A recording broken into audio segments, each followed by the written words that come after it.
guys, magluluto ako ngayon ng chicken hamudado with pineapple. Ang mga ingredients natin ay 1 kilo chicken, 2 cups pineapple juice unsweetened, 2 tablespoon oyster sauce, 3 tablespoon soy sauce, 5 cloves garlic mince, 2 medium-sized onions chopped, 1 teaspoon ground pepper, 1 tablespoon sugar, salt to taste, and 1 can of pineapple slice. So, ang unahin natin guys, ay ibabad muna natin, i-marinate natin ang ating chicken sa mixture dito sa bowl. 2 cups of pineapple juice unsweetened at yung 3 tablespoon soy sauce, pagsamahin natin. At ang ating 1 teaspoon na ground pepper. Mix well.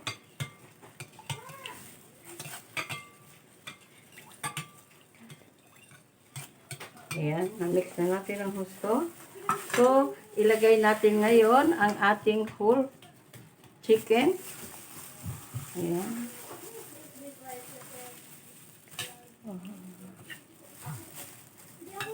Ibabad natin siya. Kasi i-marinate muna natin siya ng 1 hour. Lagyan natin yung loob ng sauce.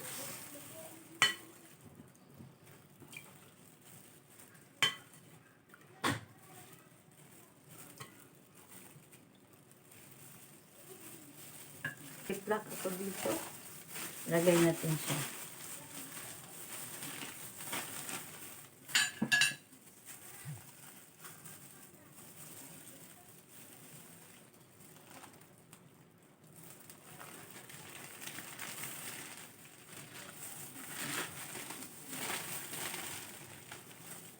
Ilagay natin ang ating sauce para mababad siya.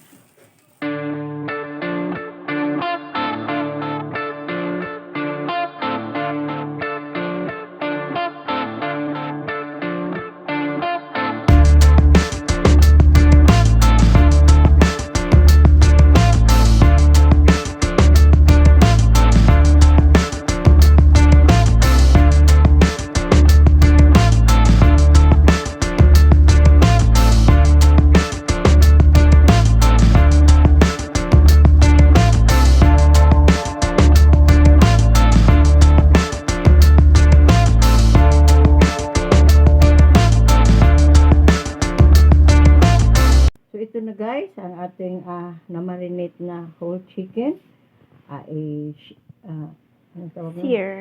I-sear ko muna siya bago ko siya lutuin. So, let's go to the kitchen.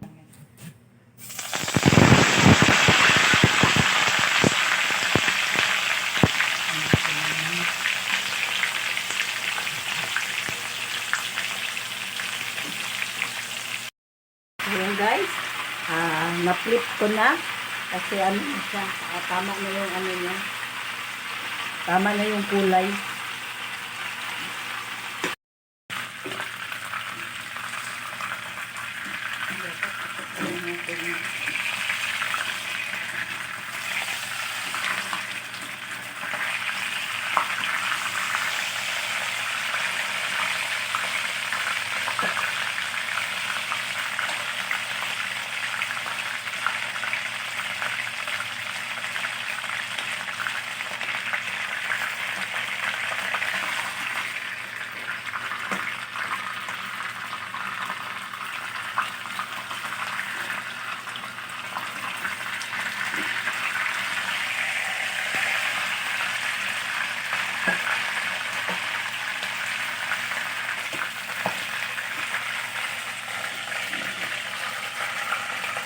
So, tapos na natin siyang na-fry pan.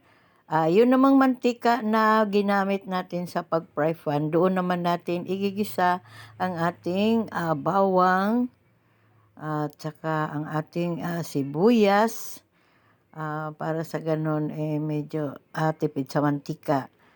Ayan, so hintayin lang natin na matosta siya ng konti. At isunod naman natin ang ating pinagbabaran ng whole chicken na may mga ingredients na nakalagay. So ito, na-toast na ng konti ang ating ingredients. Ilagay na natin ngayon ang ating sauce. Yung pinagbabaran natin ng ating whole chicken. Saan lang natin ang ating apoy guys para kumulo na siya kaagad. I-mix lang din natin para sa ganun ay mahalo-halo lahat ang mga ingredients at ang ating sauce. Pakuluin lang natin siya ng husto guys. Pagkatapos ay ilagay na natin ang ating ibang ingredients. Yan guys, kumulo na siya. Hintayin natin ng konti. Pagkatapos ilagay na natin ang ating oyster sauce para naman i-mix natin ng husto.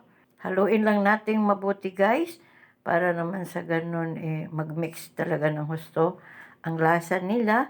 Pagkatapos isunod naman natin ang ating konting asin para dagdag lasa din po siya to taste para naman sa ganun ay magiging masarap ang ating niluluto. Ayan ang ating asin. Nilagay na natin. Pakuluin natin. Pagkatapos, hayaan lang natin muna siyang kumulo at lumapot po ang kanyang sabaw. Ito, ilagay na natin ang ating whole chicken. Ayan, so, hayaan lang natin siya nakaganito guys. Tapos, takpan lang natin siya. At natin siya, slow fire na natin siya para naman hindi siya masunog at mag-evaporate ng konti yung kanyang sauce. Ayan, para naman sa ganun lumapot pa siya lalo. So, ito na siya guys. Maya-maya, i-check na natin kung ang kanyang sabaw ay konti na lang. Para naman sa ganun ilagay pa natin ang ating iba pang mga ingredients. Ayan, so, wait lang natin ng konti. Ayan, so, ito na guys. Nag-evaporate na yung sabaw niya. Malapot na siya. So, ilalagay na natin ngayon ang ating last na ingredients upang matikman na natin guys ang ating nilulutong hamonado chicken or chicken hamonado.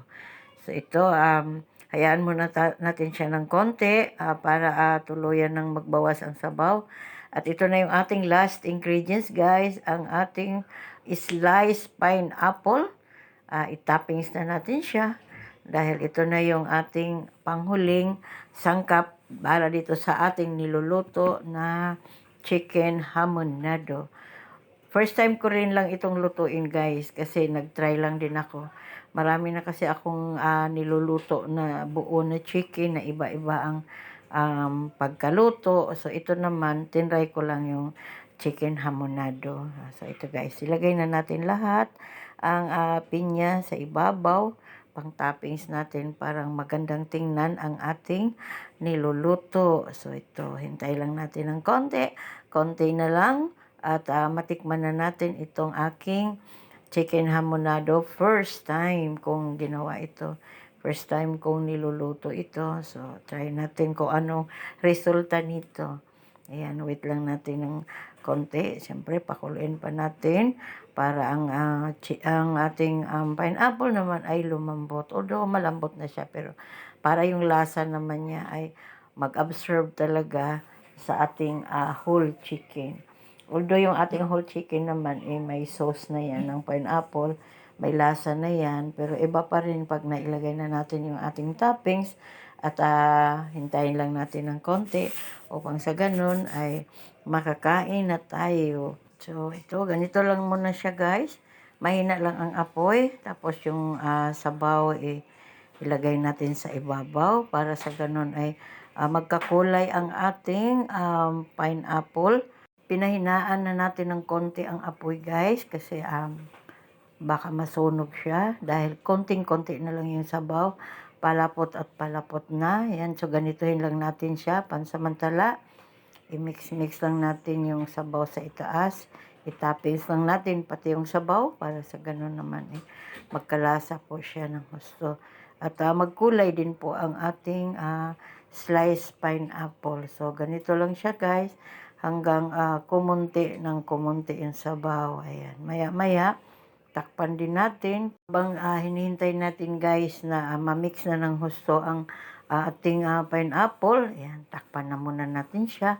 At hintayin din natin maya-mayang konti para naman sa ganun ay pareho ng lutong-luto yung ating pinya at ang ating chicken. Kasi kapag buo guys, ang tendency sa ilalim, hindi masyadong luto kapag hindi siya slow fire. So, kailangan slow fire para luto ang loob at ang labas. Ayan, ganyan yung sekreto kapag nagluluto tayo ng buong manok. Kahit na anong klaseng pagluluto, bukod lang kung ipiprito natin talaga sa deep fry ang buong manok, hindi kailangan ng slow fire.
Ito na ang ating finished products, guys. Ayan. Naihain ko na sa mesa para sa aming pananghalian.